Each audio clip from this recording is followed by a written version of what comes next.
In today's program, we are going to be focusing on Vienna. It's a city of music, a city of history, and it's also a very modern city. It's a living museum of monuments and memories connected to a long, rich past. And it's a sophisticated place with beautiful museums, glamorous shops, and cutting-edge design. The fine arts are especially strong in Vienna, and we will bring you on a tour inside the main art museum during the program. As always, World Traveler will show you the main highlights of the city, the Belvedere Palace. We'll take you on some walks in the little back alleys, show you many of the monuments and historic places of this capital of Austria. And so our program is entertaining, it's educational, it can help you plan your trip to Vienna. Here's the Hofburg Palace. We're going to present you a detailed description of these various sites that are flashing by us in our musical video introduction. The food is wonderful, and you can find a concert nearly every night. We'll take you into the treasury at the Hofburg Palace, and then later on in the program we'll take you out to Schönbrunn Palace, that was the principal summer residence of the Habsburgs, the great ruling dynasty. We'll also show you the main cathedral of town, the Dom. Vienna has quite a history that goes all the way back to the ancient Romans and beyond, and you'll hear some of that on a bus tour we'll take you on with a local guide. Vienna became quite important during the Middle Ages as a trade center. The Babenberg dynasty took over, and then followed by the Habsburgs about the year 1280. The Habsburgs reigned right up until World War I. An amazing dynasty that spread over vast parts of Europe, and Vienna was always their capital. Today Vienna has these charming little back streets and alleys and shopping arcades from the 19th century. Many wonderful old buildings, beautifully carved and decorated. Statues to favorite musicians such as Mozart. Driving through the Graben, the center of town, to our hotel, which is just one block behind the Graben. Hotel Vondel. It's a pleasant hotel in a very central location, and it's a medium-sized place with about 100 rooms. We get to our rooms and check in. Very friendly people working here at the hotel. Let me tell you about it. So we're at the Hotel Vondel, right in the heart of Vienna. Nice place, right? Correct. This is right behind the St. Peter's Church. And you've got a real good desk staff here who can take care of all your needs. You want to get concerts, you want recommendations for restaurants. These gentlemen here know the town inside and out, right? Correct. They know everything about it. It's their town. Just like you know your town, they know their town. And it's a cute little hotel, very much European style, we can say. European style place. You have breakfast right downstairs. Typical of nearly all the hotels in Europe, the breakfast is included with the price of the room, which makes sense. You want to have breakfast right downstairs.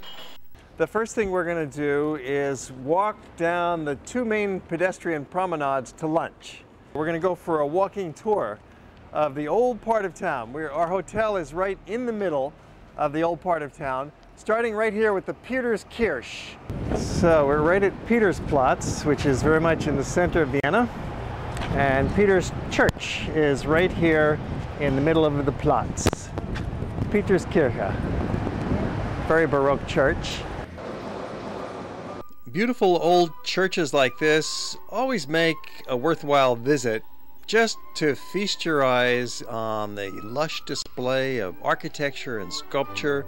Even a small church like Peterskirche, it's really just a dome hovering over the central chamber of the church, but there's so much to see in this small space. It seems like every square inch is decorated, and plus you can usually sit down and relax and rest up for a little bit while you're inside.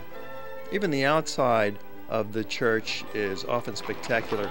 You can ride the horse and buggy if you like, especially if you're newlyweds. You'll see horse carriages all over town. And you come around the bend in front of Peterskirche, and right away you're in the Graben. So the Graben is the great central pedestrian mall of the city. And it's not one of those streets that were turned into a pedestrian mall. No, it's not that at all. It's actually a square. It's a long, narrow square. And it's lined with beautiful shops, restaurants, cafes. Up above you'll find some offices and our hotel, which is right around the corner there. So I think we really have the prime spot in town once again. And you see that monument right in front of you behind me, the tall monument. We'll go over there and have a little closer look at it. That's a monument to the plague, to the survivors of the plague, in a typical Baroque style. It's roughly divided into 3 tiers. On the bottom, you have that deathly figure being cast down. That represents the plague. So the plague is finished. It's been conquered by the people, and the people have survived. And it was really rough in those days, of course. There was a wave of different bubonic plagues that swept across Europe. This one was during the 17th century. So that's the bottom level. And the next level up, what do you see? The king. The king. The king claiming full credit, of course, for the victory over the plague. And then on the upper level, angels, right. So this is like the Holy Spirit up there. Almost like the Trinity, the 3 levels of the Trinity. And speaking of the church, that's the big monument that we're about to head down to, is the cathedral, the Dom. And that's where we're heading next. And you'll notice that there's these little side streets as well. And they too are pedestrian malls, and they make for terrific wandering. You can go that way, down there. We're going to do some more walking tours either later this afternoon or tomorrow afternoon. And I'll show you quite a few of the back alleys of the town. Okay, and what we're going to do this afternoon is walk a ways. We'll go to that cafeteria I mentioned and we'll have lunch. And then we'll see how you feel, and we'll do some more walking after lunch. That's called the Haas House, H-A-A-S, Haas House. And it's a shopping mall and a restaurant and a bar. It's very, very trendy place, the restaurant is. And you see there's a few tables outdoors upstairs there. Nice place to sit and have a drink and watch the crowds walk by. When it was first constructed, the building was very controversial because it's so ultra-modern and seems to clash with the old buildings nearby, especially with the cathedral right across the plaza. There's a lot of entertainment out on the mall. We happened by this group of young kids.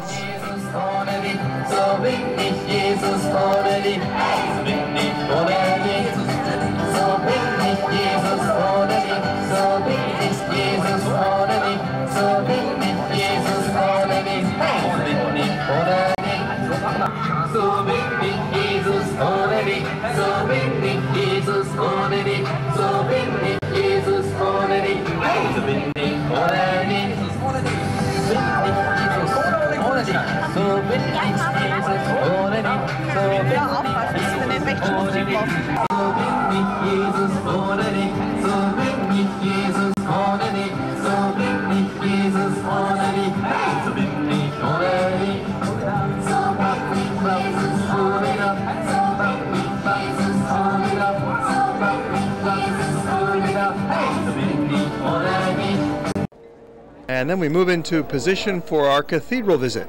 From here we get a very nice view of the cathedral. You see that tall tower.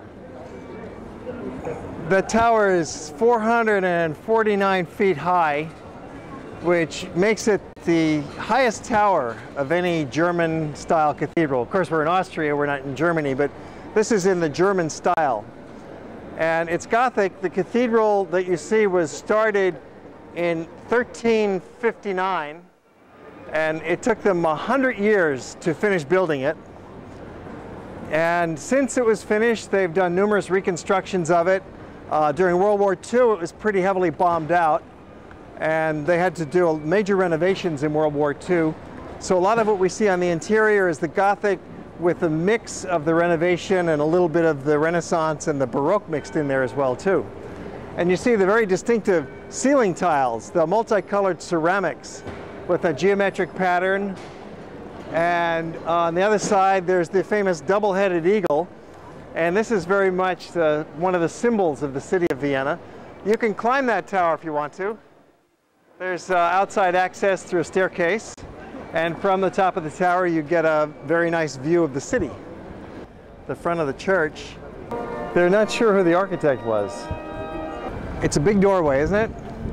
They call it the doorway of the giant because when they were digging a few hundred years ago to renovate, they found a huge leg bone. And it turns out it was the bone of an elephant. For a long time, they thought it was a giant.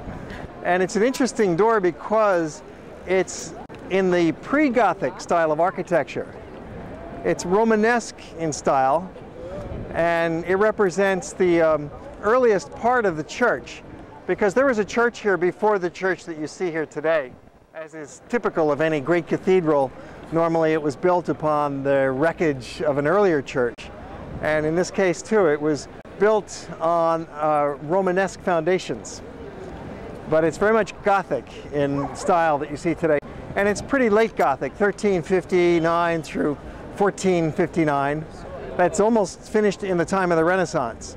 So we will see some beautiful and decorative touches. Let's have a look at the overall nave, the overall structure of the church from the front. The incredible series of pointed arches. And this is the hallmark of the Gothic style with the pointed arch. And the reason for the pointed arch is that it was stronger than a simple rounded arch. And with that, they were able to open up the walls a little bit and with the buttresses outside, and that enabled them to put some glass into the walls and allow the light to come in. And particularly here, we've got the stained glass, so it's a very soft light that comes streaming in from the outside. And you see on the ceiling, those ribs.